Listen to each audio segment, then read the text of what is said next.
Okay, good morning. Let's start the morning session with Conformal Bootstrap review by David Poland. Thank you very much. Let me start by thanking the organizers for putting together such a wonderful conference. It's really an honor to be speaking here this morning. I want to tell you about some recent developments in the Conformal Bootstrap. This is actually not an easy task because there's been a tremendous amount of work in the Bootstrap for several years, and there are a lot of exciting results. But I will at least do my best to give you an overview of recent activities in the Conformal Bootstrap and show you a selection of the exciting results. The Conformal Bootstrap has a long history going back to the 70s. The idea behind it is very, very simple. Okay, the idea is, we're interested in learning about conformal field theories for a variety of reasons. Instead of studying Lagrangians, which may be strongly coupled, hard to analyze, instead we just use basic consistency conditions. The consistency conditions we can think about are conformal symmetry. In general, this is SOD, 2. The fact that we have an associative operator algebra. This leads to constraints called crossing symmetry, and also unitarity. And by putting together all these consistency conditions, you hope that you can solve conformal field theories. You hope that you can map out the space of conformal field theories and optimistically come up with some classification of conformal field theories. So this sounds like an ambitious task, but actually there was a very beautiful success story in the context of two-dimensional CFTs. So in particular, by putting together Bootstrap ideas, this led to exact solutions to two-dimensional minimal models and other rational theories. It led to a classification of unitary CFTs with central charge less than 1, and many other exciting results. And so one big open question is whether this success story can, in some sense, be repeated in higher dimensions. And so that's the question that I'm going to be focusing on. For a long time, progress in the Bootstrap in higher dimensions was pretty stagnant. There was some work in the 80s doing the Bootstrap in large N expansions, thinking about what were called skeleton expansions at the time. But really the modern revolution came in 2008 in some work by Rattazzi, Richkoff, Tony, and Vicky, which really came up with a concrete implementation of the Bootstrap, in this case in 4 dimensions, and showed that it could lead to interesting results in general CFTs. Maybe I don't need to say this, but there are really many motivations to learn about CFTs in more than 2 dimensions. First of all, they show up all over the place in condensed matter and statistical systems, particularly in 3 dimensions. This isn't anything exotic. This is, if you look at boiling water at its liquid vapor critical point, this is described by a 3-dimensional conformal field theory. You look at numerous other fluids or magnets or superconductors. They all have critical points describing continuous phase transitions. These all have conformal symmetry. In 4 dimensions, maybe there's some motivation from scenarios in physics beyond the standard model. More generally, CFTs play a fundamental role in the structure of quantum field theory. At least many quantum field theories can be thought of as renormalization group flows from scale invariant structures at short distances to scale invariant structures at long distances. And also CFTs play a fundamental role in the ADS CFT correspondence. So by studying CFTs, it looks like we have a very precise, well-defined window into quantum gravity and string theory. So the basic tool that we're going to be using is the operator product expansion. The OPE tells us that if I have 2 local operators at different points, then I could expand this in a basis of local operators at a single point. In CFTs, I can take this sum to run over primary operators. These are operators annihilated by special conformal transformations. Okay, there's some unknown coefficient of the primary. But once you know how the primary appears, all of its descendants, or derivatives of the primary, their contributions are fixed by conformal symmetry. And so this function C is completely determined in terms of the scaling dimensions of the operators and their spin quantum numbers. Okay, so one very nice thing about the OPE is that it's actually a convergent expansion in conformal field theories, at least as long as it's inside of correlation functions where you can draw a sphere separating these 2 points from all the other points in the correlation function. Equivalently, this converges when it expresses a change of basis in radial quantization. The very nice, useful thing about it is that we can use it to basically evaluate any correlation function that we want in our CFD. Okay? So I take my correlation function, plug in the OPE over and over and over again, and I get some expansion, which is all written in terms of a basic set of CFT data, namely the scaling dimensions of the local operators and their spin quantum numbers, and these OPE coefficients. Okay, so how do we set up the conformal bootstrap? Well, the simplest bootstrap involves looking at 4-point functions. To make our life easy, we can look at scalar 4-point functions. And then we pick 2 pairs of scalars, plug in the OPE. Okay, this gives us a sum over primary operators in the OPE with OPE coefficients squared times the 2 conformally invariant cross ratios that you build out of 4 points. And these functions are called conformal blocks. Okay, so they depend on U and V, the 2 cross ratios, and they're labeled by the quantum numbers of the exchanged operator, in this case by the scaling dimension and the spin. Okay, so the bootstrap conditions are going to become by noting that we can do this expansion in multiple ways. But first, let me ask a more basic question. What are these functions? Okay, what functions appear in this expansion? Actually, they're very nice group theoretic objects. They're eigenfunctions of the quadratic Casimir operator of the conformal group. In many ways, they're analogous to spherical harmonics, but for SOD, 2 rather than SO3. In fact, because they're eigenfunctions of the quadratic Casimir, they satisfy a second-order differential equation. At least in space-time dimensions, you can solve this differential equation exactly, okay, for these scalar 4-point function blocks. Okay, so power series expansions for these blocks were known since the 70s, by the way. But due to nice work by Dolan and Osborne, they came up with beautiful closed form expressions for these blocks in terms of hypergeometric functions. And the trick is to just do a simple change of variables from U and V to Z and Z bar, where U is ZZ bar and V is 1 minus Z bar. Okay, so this is these are very concrete functions to work with. I should say outside of even dimensions, it's harder to solve the Casimir differential equation. We don't know closed form solutions. Okay, you can still write down series expansions for the blocks, solve them order by order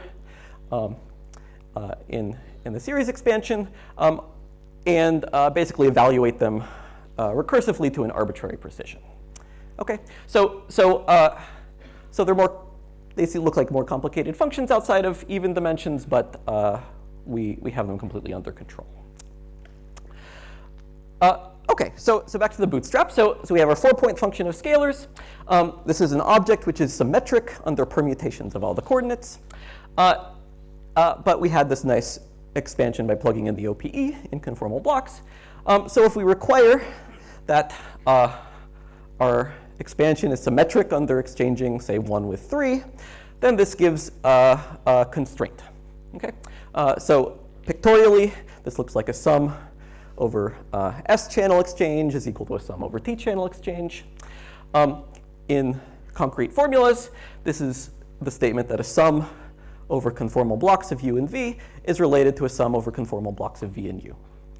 switching 1 with 3 switches v with u. So this is a very, very concrete formula that we can try to study.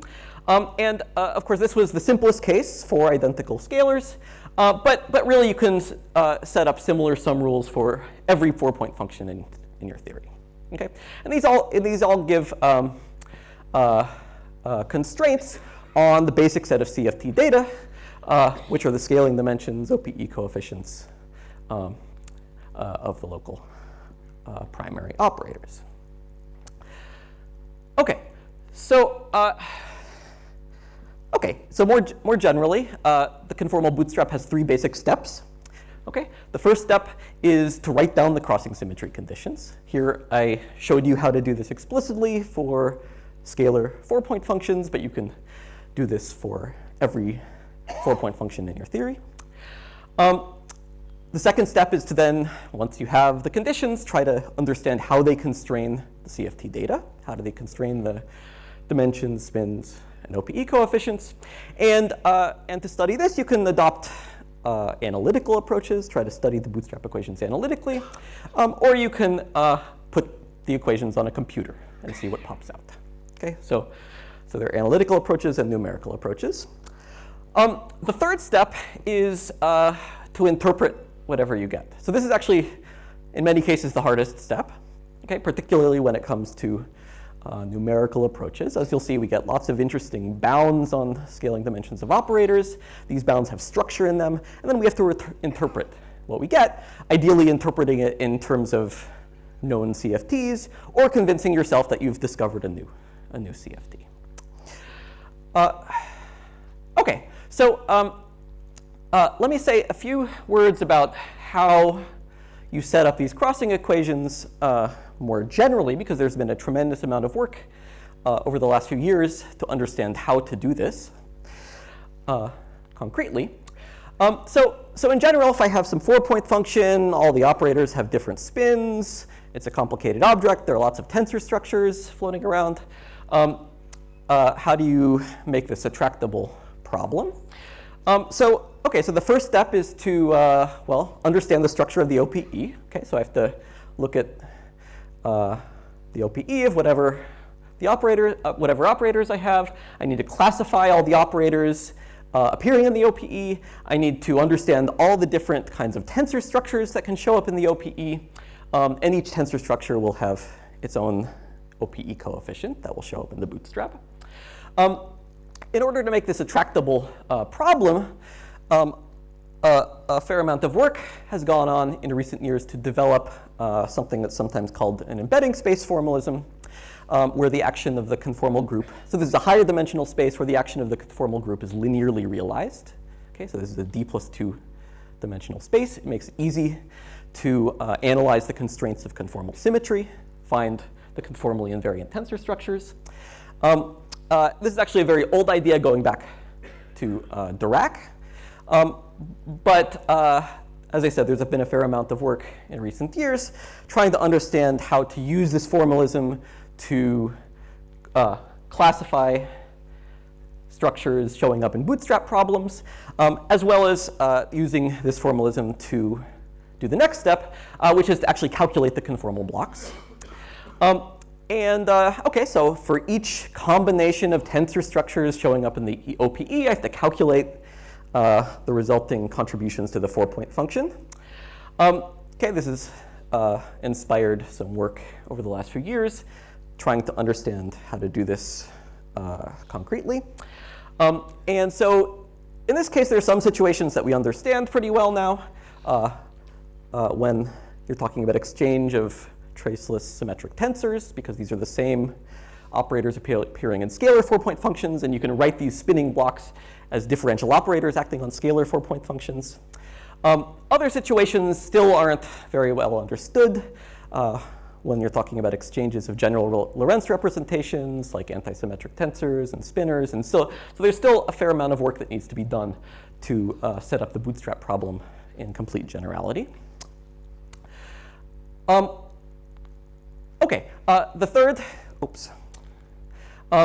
The third thing that you do to formulate the sum rules is impose whatever constraints you have from additional symmetries. Okay, so you might have global symmetries that you're assuming about your CFT. You might want to impose supersymmetries. And in this latter case, this has also led to a fair amount of work in recent years trying to understand, okay, if I have supersymmetry, the operators in my OPE get grouped together into supersymmetry multiplets. There are relations between their OPE coefficients. And this causes conformal blocks to be enhanced into superconformal blocks. And so there's been a fair amount of work in recent years trying to understand how to calculate superconformal blocks in various situations. Okay, so this is sort of an overview of some of the work that's gone into understanding how to set up the bootstrap. The next step is to analyze the bootstrap constraints. And I said there are analytical approaches and numerical approaches. On the analytical side, of course, the first analytical approach was to look at 2D CFT, think about extended algebras like Virasoro algebras and W algebras. Okay, this is a great approach. Many people in this audience are still working on 2D CFT, but I'm not going to attempt to summarize all the work in 2D CFT in this talk. Another sort of general analytical approach you can adopt is to think about solving the crossing symmetry conditions in a perturbative expansion, like a large N expansion. As I mentioned at the beginning, there was some work in the early 80s trying to set up bootstrap-like equations for solving theories like the ON vector models in the 1 over N expansion. This can be a more efficient method than doing Feynman diagram computations. More recently, there's been some work devoted to trying to understand what can we say generally about solutions to the bootstrap in 1 over N expansions, trying to make connections with ADS-CFT. In particular, there was some very nice work by Heemskerk, Penedonis, Polchinski, and Sully, which showed that if you write down this scalar bootstrap equation in a 1 over N expansion, then the solutions to that bootstrap equation have a one-to-one mapping to local interactions in ADS, at least to leading order in the 1 over N expansion. And there's also been some recent work, I should say, by Alday, BC, and Lukowski, formulating the bootstrap in the 1 over N expansion in N equals 4 supersymmetric Yang-Mills theory. Okay, another analytical approach you can take to the bootstrap is to go look at some special corner of cross ratio space. Okay, look at specific configurations of the points where things simplify, and you might be able to tackle the bootstrap conditions analytically. And one approach in particular that's been very fruitful is to go to a limit where the points in your 4-point function are light-like separated from each other. Okay, this corresponds to going to the regime where u and v go to 0. You can think about different rates at which they go to 0. But for example, if I send u to 0 and then I send v to 0, the bootstrap constraints relate leading twist operators on one side, the identity operator, the stress energy tensor, and so on, to an infinite sum over large spin, low twist operators on the other side. And by tackling this bootstrap problem analytically, you can prove completely general statements about the large spin asymptotics of CFTs. Okay, how does the spectrum behave as the spin goes to infinity? Okay, this is a very, as I said, a very interesting direction. I'm not going to say anything more about it because Sasha is giving a talk immediately after me, where he's going to tell you in great detail how these analytic bootstrap arguments work in the light cone limit. Okay, the last analytical approach that people have taken, which I think has been somewhat surprising that it works so nicely, is to think about highly supersymmetric theories and try to find solvable subsectors, subsectors where the bootstrap conditions can be completely solved analytically. And so there was very nice work by Beam, Limos, Pilayers, Rastelli, and Van Ries a few years ago, who showed that 4 equals 2 theories and 62,0 theories had solvable subsectors of operators, which were described by two-dimensional chiral algebras. Okay, these 2D chiral algebras could then be solved exactly in many situations. Similarly, in three-dimensional n equals 4 theories, these admit solvable subsectors described by one-dimensional topological quantum mechanics, where again you can make exact statements. So this is currently an exciting area of research. I should say, when you project onto this solvable subsector, you can ask what happens to the Bootstrap equations. Well, we're now talking about a 2D chiral algebra. The Bootstrap equations are precisely the Jacobi identities of the 2D chiral algebra. OK, so this is already a fair amount of work that's gone on recently trying to tackle the Bootstrap. But it actually, I would say, pales in comparison to the vast amount of numerical work that's gone on in studying the Bootstrap equations. So you can get a sense of how much work has gone on. And the basic idea here that was really first introduced by Ritati, Rich-Gaftoni, and Vicky is to take the Bootstrap conditions, put them on a computer, and really try to rigorously prove, or at least rigorous in a numerical sense, prove that crossing symmetry cannot be satisfied when you make various assumptions about the spectrum. OK, so I'll tell you more about this approach in a second.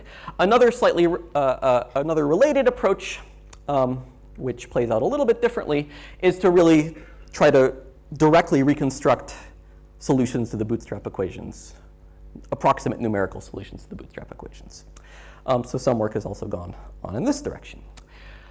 OK, so now I've showed you lots of references. I want to actually show you plots. So how do we get interesting constraints from the Bootstrap using a numerical approach? Well, let me show you how to do it in the simplest case, a 4-point function of a scalar. You write down the crossing symmetry sum rule. Here I've written it as 0 equals a sum over functions f of u and b. These are directly related to the conformal blocks. And you can separate out the unit operator contribution from everything else in the sum. OK, then the strategy is you make some assumption about the spectrum. A simple assumption is all scalars appearing in the sum have a dimension larger than some minimum dimension.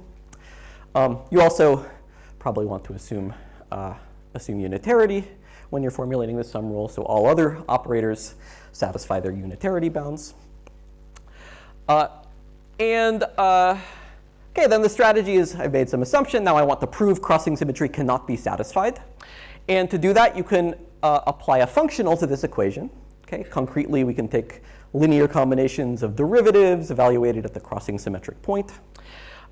And if you can find the functional, which is 1 when acting on the unit operator contribution and greater than or equal to 0 when acting on all of these other contributions subject to your assumptions, then I have 0 equals 1 plus something positive, and I have a contradiction. Okay, so I rule out whatever assumption I've made about my spectrum. So this kind of logic has been a very fruitful approach. Okay, in this simple case, this can be solved on a computer with linear programming methods. More generally, if I have systems of sum rules or 4-point functions of spinning operators where there are multiple structures, you have to use methods based on semi-definite programming, okay, because you have, instead of just a function, I have some matrix of u and v squashed between vectors of OPE coefficients. When I apply my functional, I want to demand that that matrix is positive semi-definite in order to have a positivity argument. OK, so this can all be developed very concretely. I'm not going to tell you all the details because I'd rather show you results.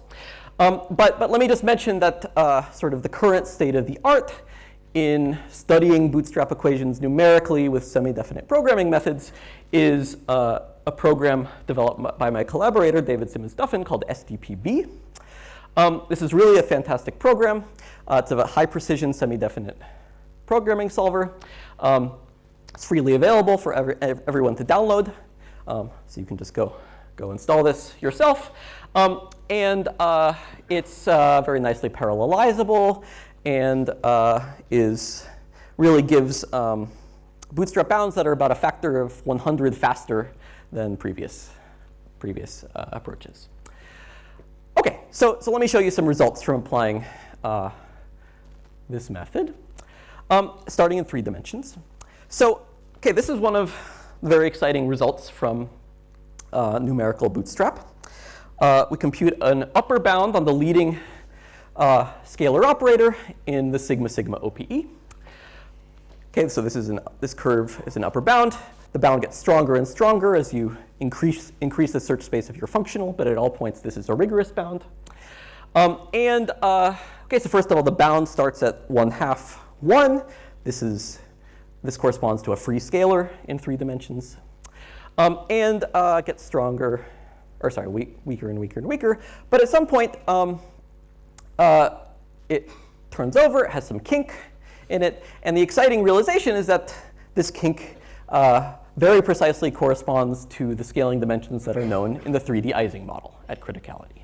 Okay, so these scaling dimensions are not known exactly.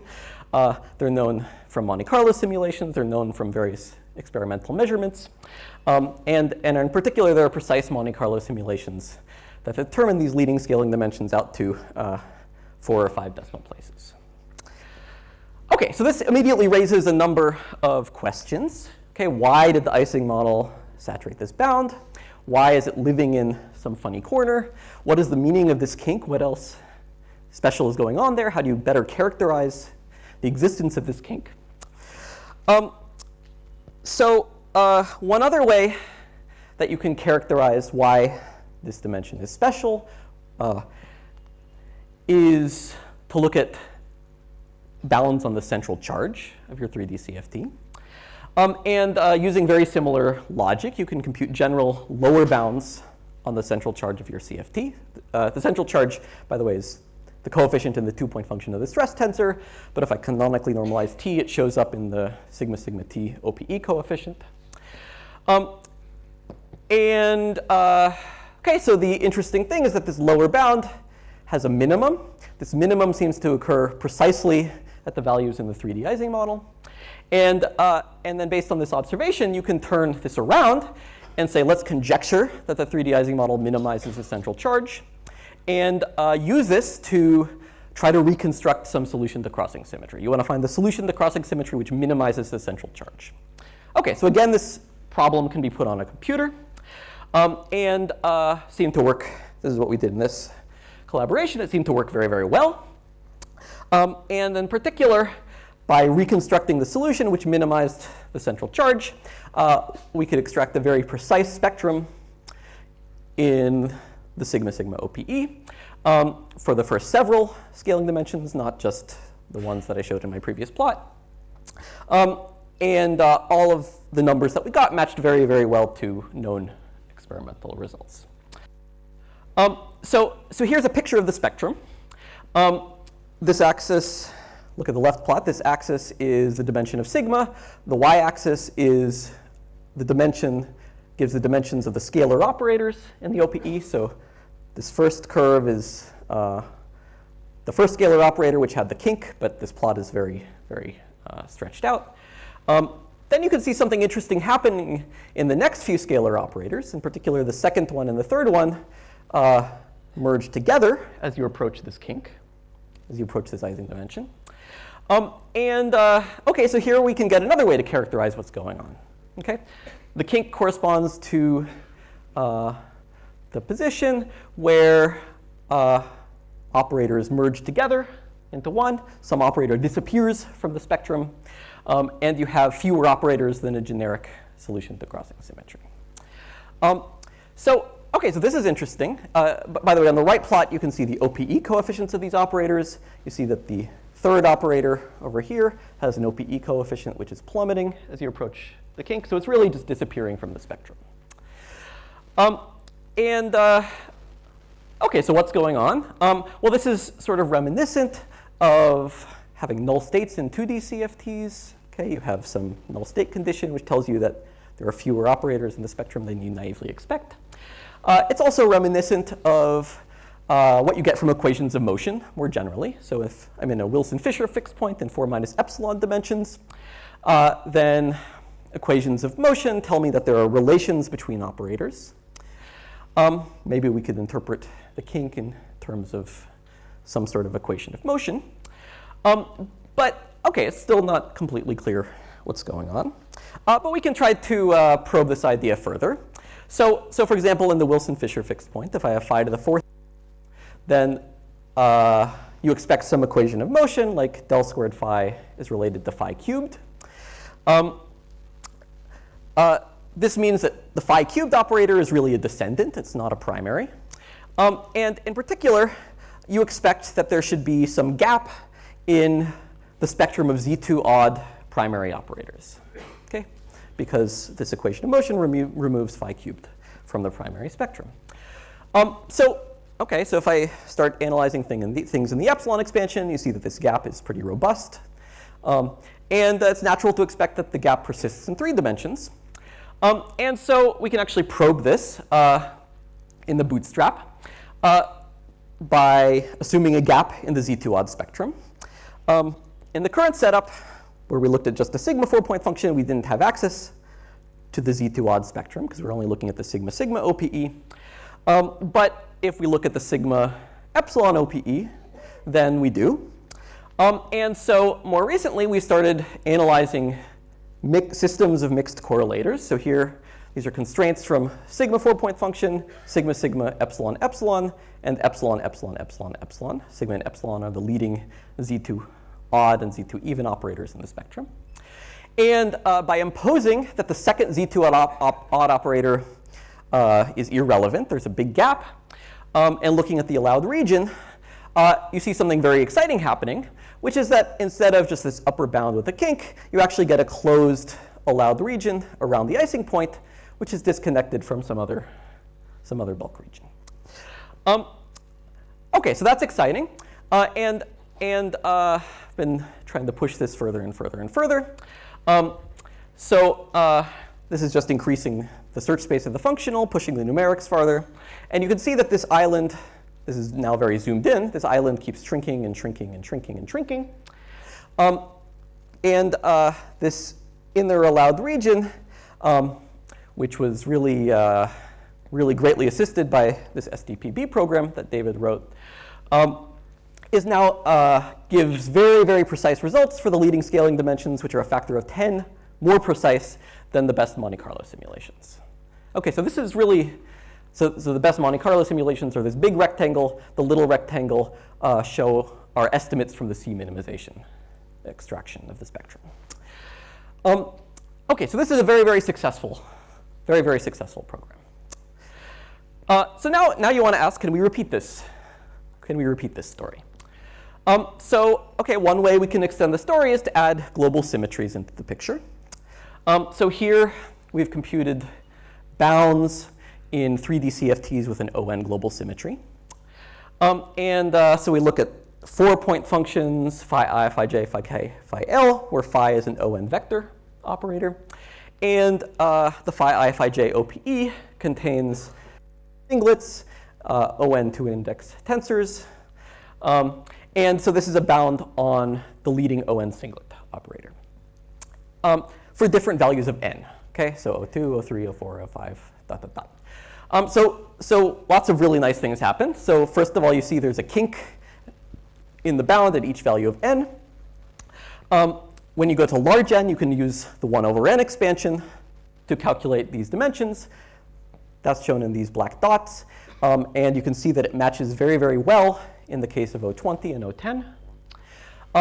Whereas at small values of n, like 02 and 03 and 04, there are very precise experimental and Monte Carlo measurements of these scaling dimensions.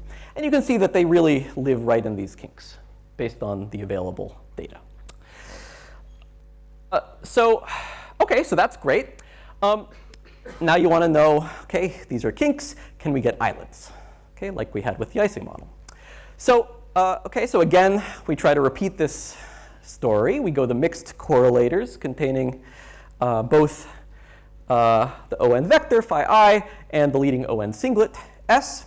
Then we can impose that there's a big gap in the ON vector spectrum. This is what you naively expect based on the equations of motion in a Wilson-Fisher-like fixed point. So this is something we've done very recently, and it worked very well. Okay, so you can see by imposing that there's only a single relevant ON fundamental, a single relevant ON singlet, and looking at these systems, the system of correlators, numerically we see that you get closed islands around each of these points. Here we did it for O2, O3, O4, and then a check at O20. Okay, these islands are, okay, so far bigger than the icing one.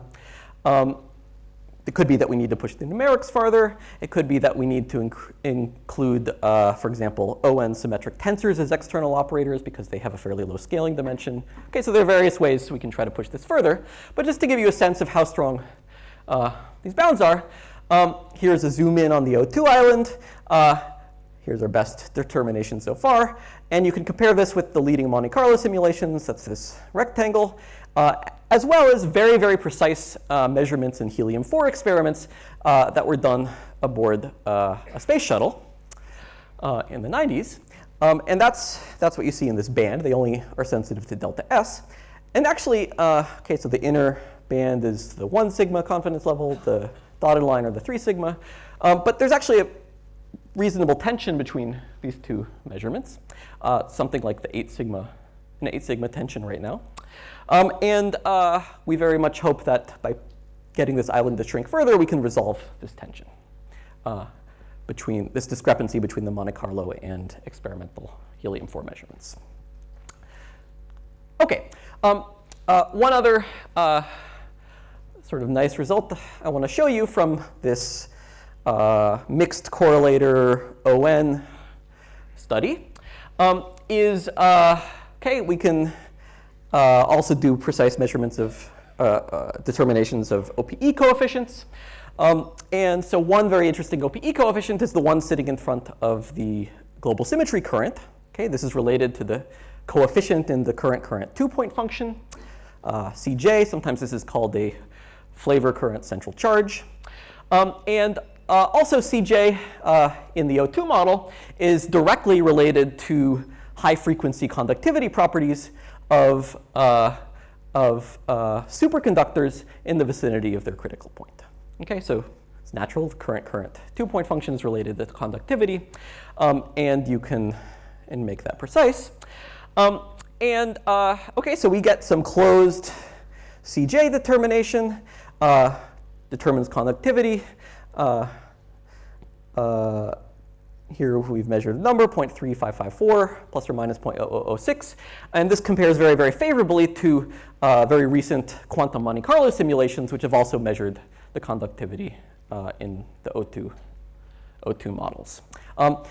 This looks a little bit off, but you should bear in mind that this error is only reflecting statistical errors in their fit and not systematic uncertainties, which could be at the few percent level. Okay, so I think there's very good agreement here. Okay. So let's start getting away from 3D scalar 4-point functions. Okay, one way you can get away from it is to go to different dimensions. One question that has cropped up recently is whether there are ON vector models as interacting CFTs in 5 dimensions. Okay, you can sort of find perturbative expansions in the 1/n expansion. You can also go to 6 minus epsilon dimensions. But you worry a little bit because the potential looks unstable. And also, it looks like there might be some lower, in these perturbative expansions, it looks like there might be some lower critical value of n, but it's hard to get a precise determination. I think the Bootstrap is a very good tool for exploring these questions about the existence of ON models in 5 dimensions. And so here is a recent study by Chester, Pufu, and Jacobi, which implemented the Bootstrap in 5D CFTs with ON symmetry. Computed a bound on the leading ON singlet operator as a function of the ON vector. And this is actually a lower bound. They could get a lower bound because they assumed the gap until the second ON singlet. And as I understand it, the structure isn't too sensitive. The structure isn't too sensitive to the precise value of the gap. But one nice thing that happens is you see some kinks in these lower bounds. At large values of n, the kinks match pretty well to the large n expansion calculations in the 5D ON vector models. And then the interesting thing that happens is it sort of looks like the kink goes away. And so they're trying to interpret this as some evidence that there's a critical value of n by which you lose whatever solution is living in this kink. OK, so this story isn't completely clear yet. This clearly merits further investigations, particularly, so in the Bootstrap, you can further investigate this with systems of correlators, trying to get islands of allowed region and really see if you can find solutions. OK, another direction that we've been pushing on in recent months is to set up the Bootstrap for operators with spin. In particular, a very concrete application is to look at 4-point functions of fermions. So here we've implemented the 3D Bootstrap for fermion 4-point functions, psi, psi, psi, psi, where psi is a Majorana fermion and a 3D CFT. OK, we classified all the tensor structures. We calculated all the conformal blocks. And have started getting numerical bounds.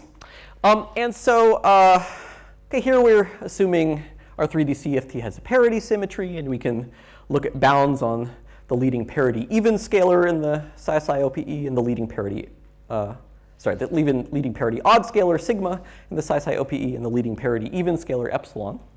So on the left is an upper bound on the leading parity odd scalar. And so first of all, it starts at the dimensions that you expect in a free theory. Okay, this is a free fermion in 3D, has dimension of 1. The leading parity odd scalar is the psi squared operator, which starts at. But then one very interesting thing that happens is that there's a jump in the bound.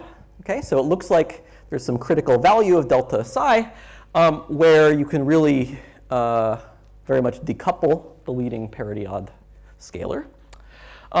This jump in the parity odd bound seems to coincide with a kink in the parity even bound. Okay, so this is very intriguing. If there's some theory living in this kink, living up here, then it would correspond with no CFT with no relevant scalar operators.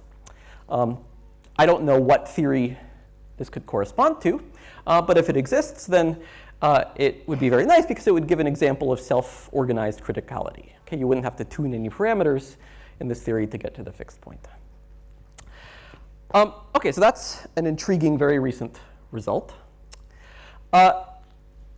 Another very nice result that we've gotten in this is, by the way, this is work in progress.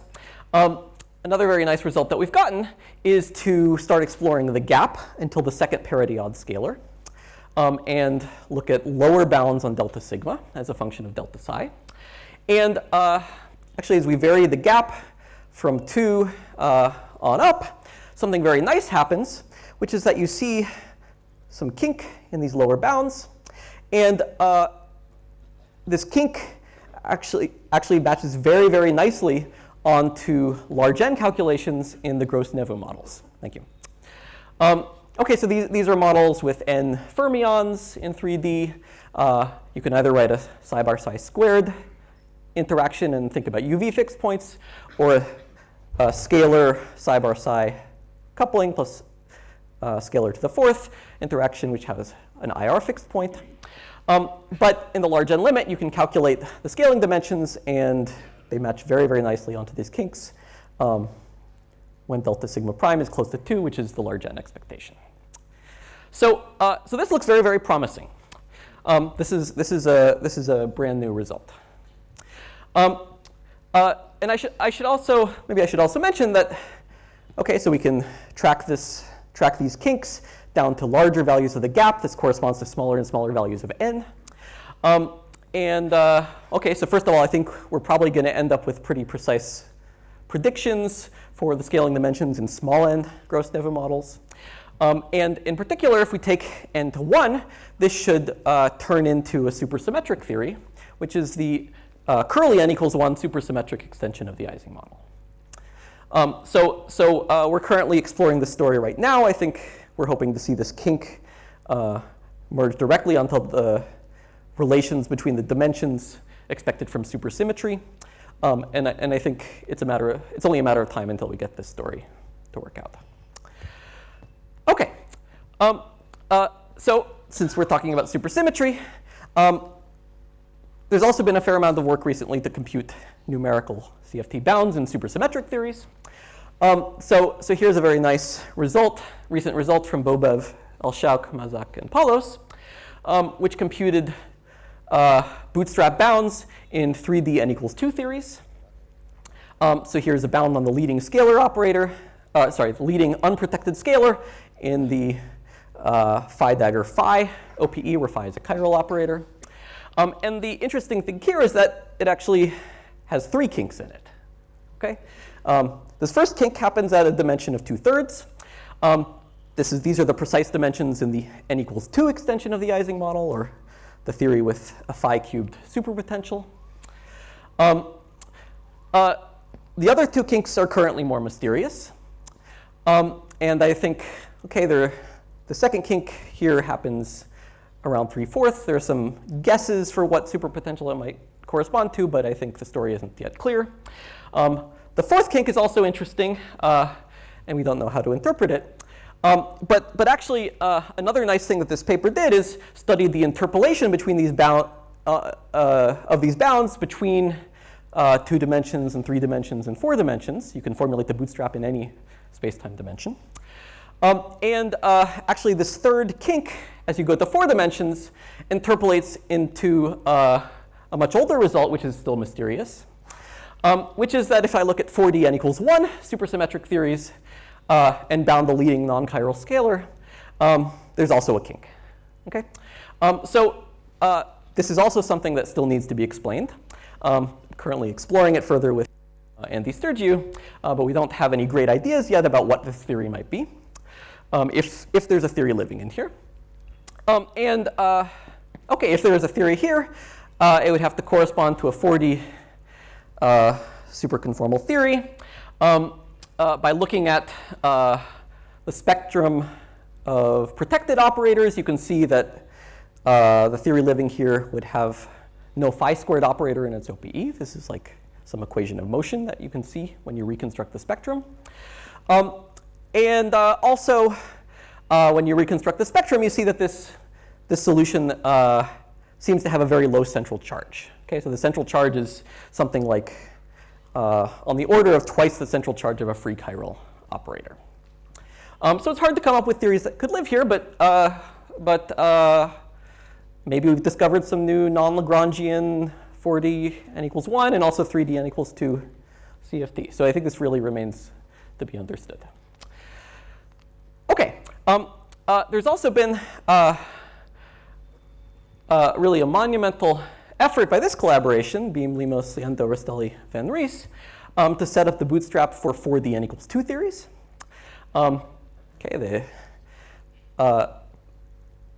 This requires it requires knowing the conformal blocks. It requires doing all the 4D n equals 2 representation theory. This paper really came up with a lot of results. Bounds on operator dimensions, bounds on central charges. Let me just give you one example. So here they computed a lower bound on the central charge. Okay, this is the central charge axis, the y-axis. The x-axis is 1 over the flavor central charge, which they're calling here k. This is coming from thinking about 4-point functions of multiplets containing flavor symmetry currents. Thanks. In the SU2 theory. So you're inputting the fact that your theory has an SU2 flavor symmetry. Actually, in this case, because of this very beautiful 2D chiral algebra story in 4D n equals 2 theories, you can get interesting analytical upper bounds. Okay, so that's actually what this curve is up here on the upper right. This is an analytical upper bound coming from requiring the existence of a 2D chiral algebra combined with unitarity. So that's one aspect of the story. You can see that this point up here is the theory of free hypermultiplets, which saturates the bound. On the other side, you can also compute numerical bounds from the bootstrap. That's these lower curves. And you can see that, OK, they're moving up and up and up and up. On this side, OK, maybe it hasn't yet converged. It's possible that it could really come up to this free hypermultiplet theory. In the middle, it looks more converged. So you could guess maybe there's some theory sitting in here that's preventing it from moving up. But we don't know what that theory would be. In particular, all other known SU2 theories sit higher up in this plot. In particular, other known SU2 4D n equals 2 theories have central charge bigger than 1/2. So this is just a taste of what this collaboration did. They also computed operator dimension bounds. They also looked at 4-point functions of chiral operators and computed bounds there. So this is really a great study. OK, let me also, since we're moving up in dimension, up in supersymmetry, let me mention that there were some earlier results in 4D n equals 4 supersymmetry by Beamer, Stelly, and Van Ries. Here they looked at 4-point functions of stress tensor multiplets, 20 prime representations, computed a bound on the leading unprotected operator appearing in the TTOPE. And you can see as a function of the central charge, okay, root A. So here you can see, okay, first of all, the bound starts at the central charge corresponding to the U1 supersymmetric Yang-Mills theory. It comes down, has a kink at the value of the central charge corresponding to the SU2 supersymmetric Yang-Mills theory, and then goes up, asymptotically approaches 4, which is the value that you expect in large N theories. So you really see a lot of structure here that you expect from 4D supersymmetric Yang-Mills coming out of the numerical bootstrap. OK, so a natural question is which theory or which value of the coupling is actually saturated bound. I think that's still not clear. They had a conjecture that it's saturated by one of the self-dual points in coupling space. And there's some evidence for this based on doing resummations and so on. But I think that this still remains to be clarified. Let me also mention that there are similar authors, as well as Limos, have been computing bounds in 62,0 theories. And for this, I really encourage you to go to Balt Van Ries's talk, where he's going to, I think, both explain this 2D chiral algebra story and show you numerical bounds. OK. One more plot, and then I'll conclude. So just one more part of this recent story is that this collaboration, Chester, Lee, Poofy, and Jacobi, have also started computing bounds in 3D n equals 8 theories. Again, this is looking at 4-point functions of stress tensor multiplets, computing an upper bound on the leading unprotected scalar as a function of the central charge. And here, it's really a similar story, sort of a similar story to what was seen in 4D n equals 4. OK, the bound starts at the first theory that we know about. Has a central charge of 16. This is the U1 cross U1 ABJM theory, which is free and corresponds to the IR limit of U1 supersymmetric Yang-Mills theory. Then this bound has some kink. The kink is close to, but not precisely at, the next theory that we know about, which has central charge 64/3. This is the U2 cross U1 ABJ theory. It's a Chern-Simons level 2, which corresponds to the IR limit of O3 supersymmetric Yang-Mills theory. And then the bound goes off. And actually, you can't really see it on this plot, but it asymptotically approaches 2 as you go very far out to the right. And this is the expectation in large N theories. Okay,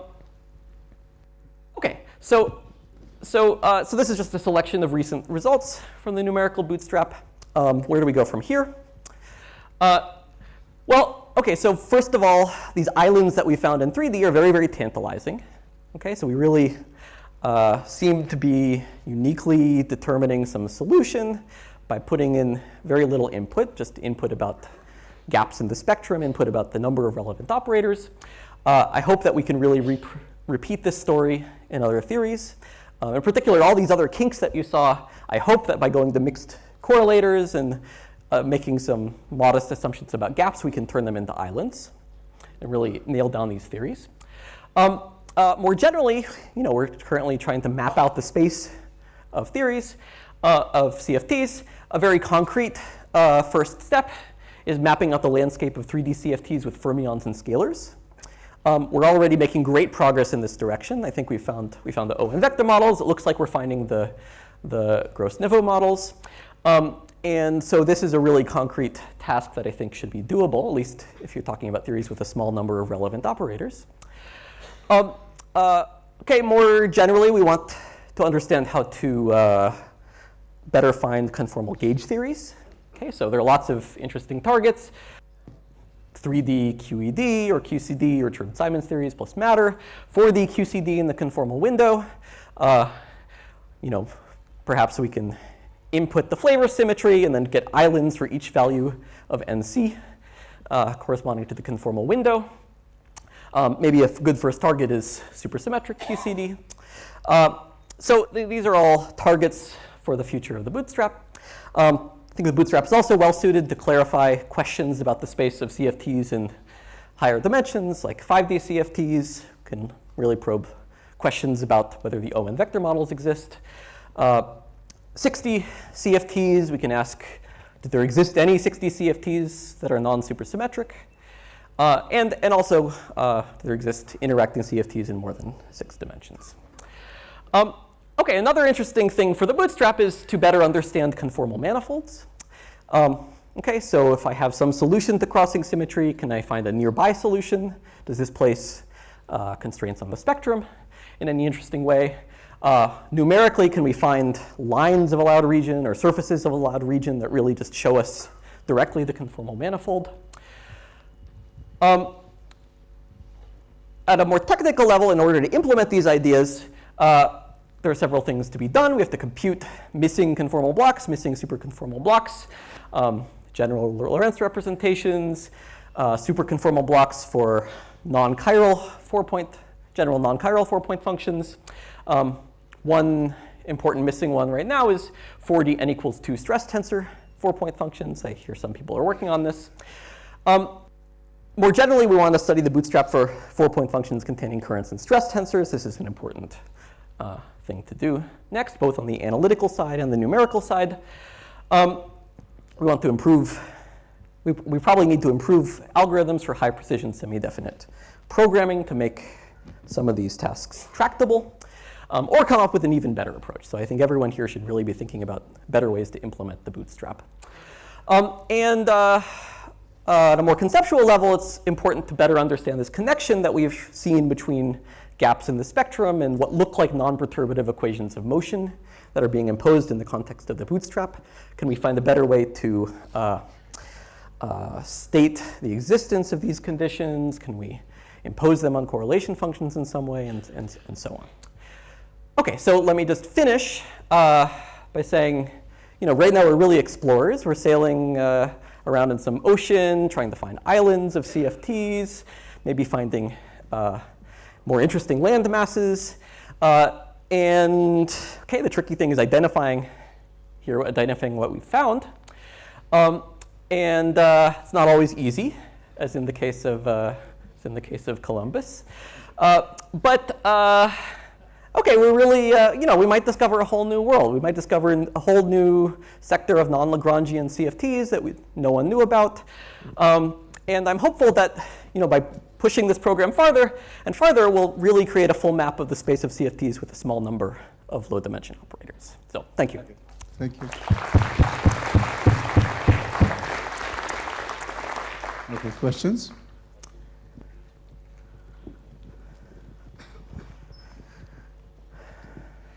Yeah, at some point you mentioned situations where specific operators disappear from the spectrum and it looks sort of analogous to null vectors in 2D CFT. Yeah. Is there any concrete example in higher dimensions where we actually understand such null vectors or analogs of such things?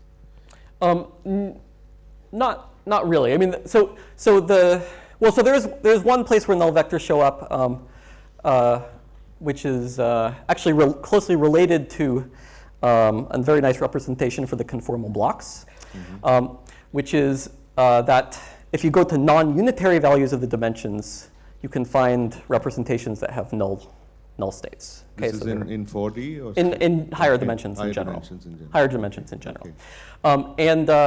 And actually, this directly corresponds to the fact that the conformal blocks have some nice sequence of poles in them, in the scaling dimension, which occur at sequences of non-unitary values corresponding to the dimensions where you have these null states showing up. And the residues of these poles are themselves conformal blocks, very analogously to recursion relations in 2D, derived by Zemolodchikov. And this is a very nice way to actually calculate the conformal blocks in general dimensions. I see, but you would say there isn't yet a theory of null vectors in higher D? No. Thanks. Yeah, certainly not for unitary CFTs. So for the large N models in 5 dimensions, is there any kind of scenario, given the apparent non-positivity of the polynomial potential, is there any scenario that's been suggested for such theories to really exist? Oh, for how to make them consistent? Yes. There's a flip side of the question. If the answer is no, is it plausible that the Bootstrap can discover theories that are sort of only partially consistent? Yeah, that's a very good question. I think it's possible that the Bootstrap can discover theories which are consistent on the plane but not consistent on other manifolds, for example. Well, that may be plausible. That may be plausible, but it's not obvious it's a good fit here because the non-positivity of the potential doesn't make it look like it exists in the plane. I thought maybe somehow there's a consistent partial solution of the OP conditions for some operators for sufficiently large N, but not really a non-perturbative solution. So it may be the case that when you start with simple correlators, just the vector 4-point function, you're not very sensitive to the fact that the theory doesn't make sense non-perturbatively. But if you went to larger systems of correlators, then you would see that directly. So I think this is an open question. And I think we should just keep exploring it in the Bootstrap. But it's a good question. So for the 4-point function in 4D, you had some blocks which look like holomorphic blocks, analogous to 2D. Has anybody studied, do they have any kind of monodromy structure if you take them? Are there singular locus, analog of rational conformal field theories in 2D? No, I don't think so.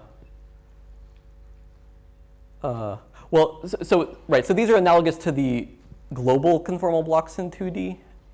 I gather the monodromy properties are much nicer for Virasoro conformal blocks in 2D. But you're right. So there is this interesting fact that the 4D conformal blocks look like they almost factorize. Okay, there's a function of z times a function of z bar times some very simple non-holomorphic piece. But I don't think anyone has really figured out how to make use of that almost factorization structure. Just to sort of ask something along the lines of what was asked before, why do you have any analytic understanding as to why consistent theories might live on kinks? I know it seems to be in good agreement with the cases you've studied. Like just take the 3D icing model, the simplest case perhaps. Can we have some kind of an analytic understanding for why the kinks are so special? Well, that's a great question. I mean, so I think, I don't know a good analytic understanding. I think there's some hope that you could get a better analytic understanding in, say, the context of large N ON vector models, where we really do have these kinks that correspond to the theories. So that's a really good testing ground for trying to prove analytically why the kinks correspond to real theories. But I don't have a good answer. Thank you. Okay, thank you, Dave. Thank you.